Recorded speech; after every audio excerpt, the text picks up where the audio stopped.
Welcome back, everybody. Today, I'm going to teach you how to integrate Zendesk with Salesforce. This integration is incredibly useful because it allows you to sync customer support data with your sales team, giving everyone a complete view of customer interactions across both platforms.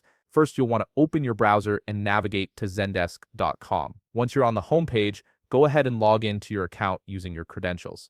Make sure you're signing in with an account that has admin privileges, as you'll need those permissions to set up integrations. After logging in, take a look at the left side of your screen where you'll see various navigation options. Look for the gear icon and click on it. This gear icon represents your settings and administrative controls. Clicking it will direct you to the Admin Center page, which is where all the important configuration options live. Now that you're in the Admin Center, focus again on the left sidebar. Here you'll find a section called Apps and Integrations. Click on that to expand your options. From the menu that appears, select Integrations. This is the hub where Zendesk connects with other platforms and third-party services, making it the perfect place to set up your Salesforce connection. In the integrations area, scroll through the available options until you find Salesforce. Once you've located it, you'll notice 3 dots next to the Salesforce integration. Click on those 3 dots to reveal additional options, and from the drop-down menu that appears, select Connect. This initiates the connection process between your two platforms.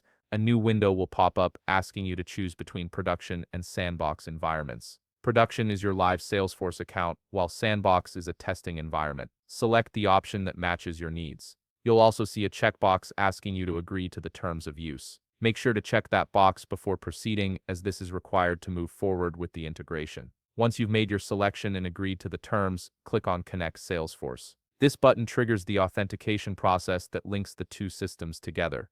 At this point, you'll be redirected to log into your Salesforce account. Enter your Salesforce credentials when prompted. After logging in, Salesforce will display a permissions screen asking you to authorize Zendesk to access your Salesforce data. Review the permissions carefully, then click Allow or Grant Access. This step is crucial because it establishes the secure connection between Zendesk and Salesforce, enabling data to flow between the platforms. Once you've granted the necessary permissions, the integration will be complete and your Zendesk account will now be connected to your Salesforce account. You can now manage customer interactions more efficiently with both platforms working together seamlessly. If you found this video helpful, please leave a like, subscribe, and see you in the next video.